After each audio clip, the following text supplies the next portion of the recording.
Guys, eto, gumawa tayo ng storage na upuan din. So, parang Ottoman style siya. So, pwede natin siyang upuan. At pag hindi ginagamit, lagay natin siya dito sa ilalim. Hello guys, welcome again sa aming YouTube channel, Mordesiri TV. So, magdi-DIY tayo ngayon. Meron tayo ditong ginawa na box. So, atin siyang i-upholster. Ilalagay natin siya dito sa ilalim nitong ating wardrobe na ginawa para pull out siya, pwede siyang upuan at storage din. Ito siya, simulan natin ang pag-upholster natin. So ang gagamitin natin dito sa sidings nito, hindi na yung foam. So meron tayo ditong protective layer ng moisture barrier ng ating flooring na binili para sa papalit natin ditong bagong flooring sa ating kino-convert na lounge into bedroom of my son.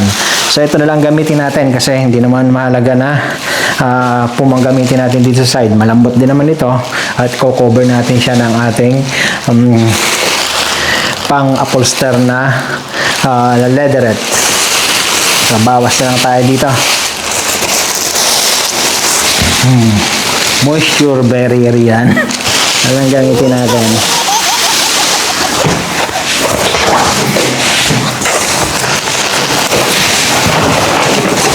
Sukatin lang natin tong side.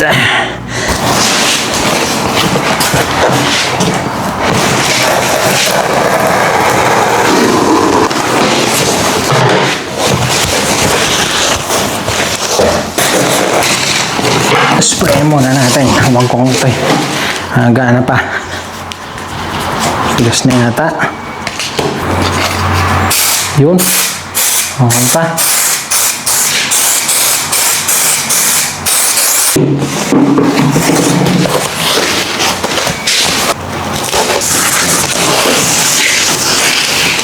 So ito ang papalibot natin.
Okay, meron tayo ditong caster wheel. So, ito. Ilagay na natin siya.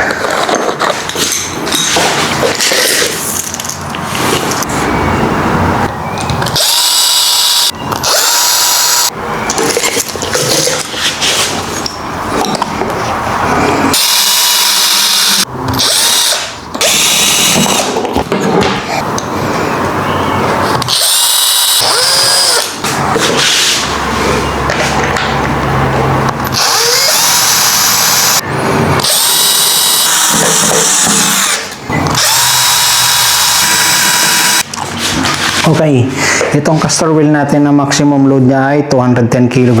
So, tamang-tama to.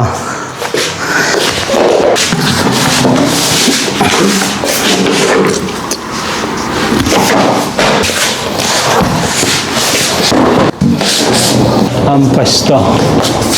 Ayan.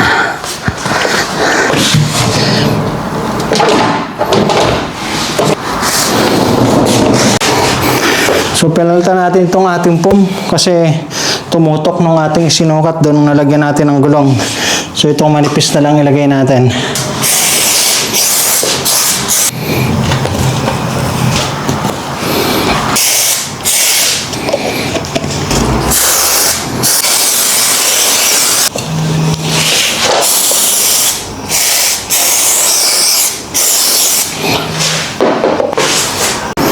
Ito. Kubera na lang natin tong upuan. So, pinalitan na lang natin ng foam na manipis.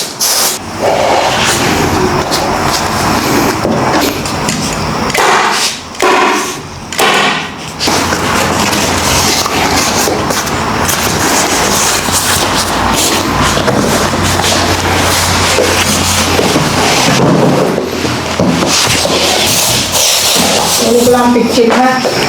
Ano ba kayo isa? Ako sumitas na. Break time na po muna tayo.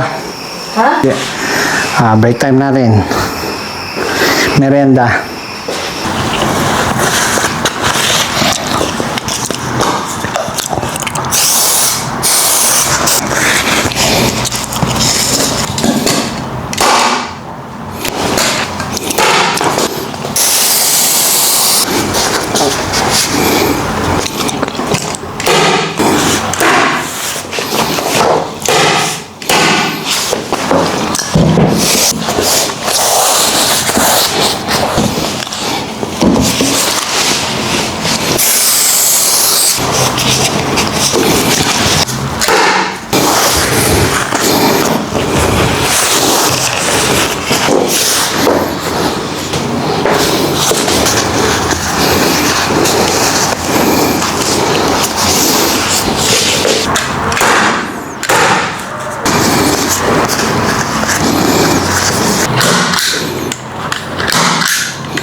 Okay.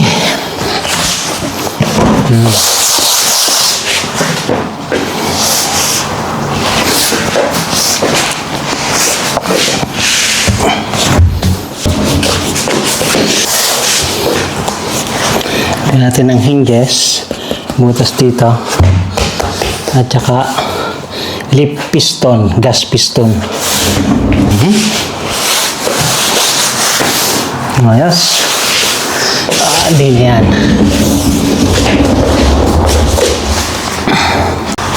So ito, meron tayo ditong soft close hinges. So lagay lang natin dito. May abang na tayo ditong paglalagyan ng hinges natin. May butas na tayo.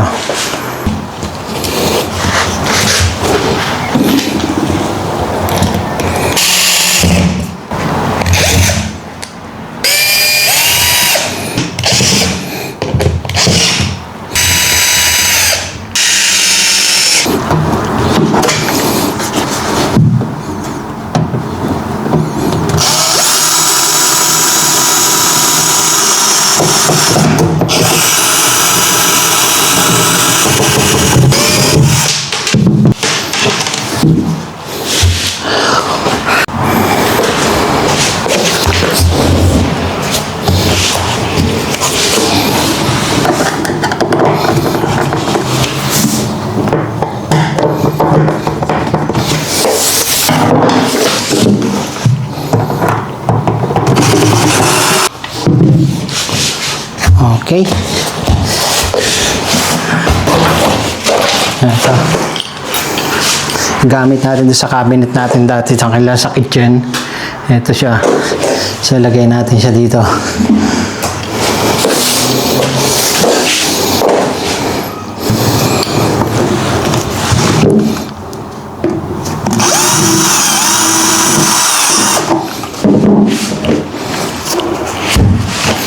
Okay.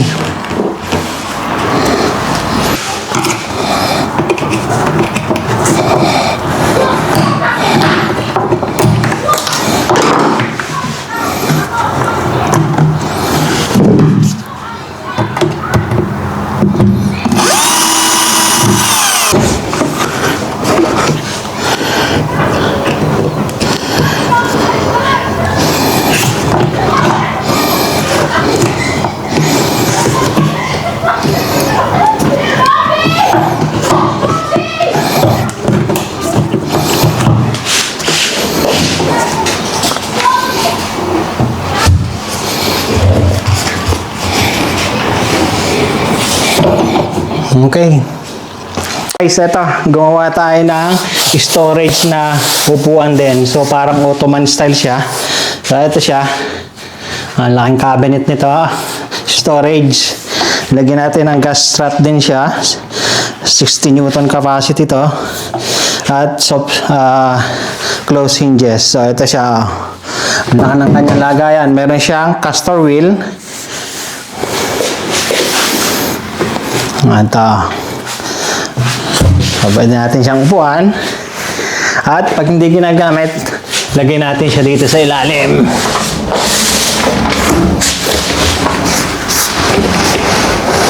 Ayan.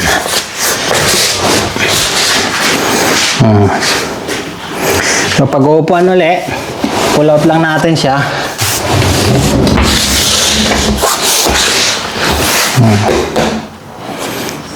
Okay. So, madami-dami tayong mailagay dito. Simple-simple lang pagkakagawa. Mga recycled lang to. May mga tama ng mga screw. From our old cabinet.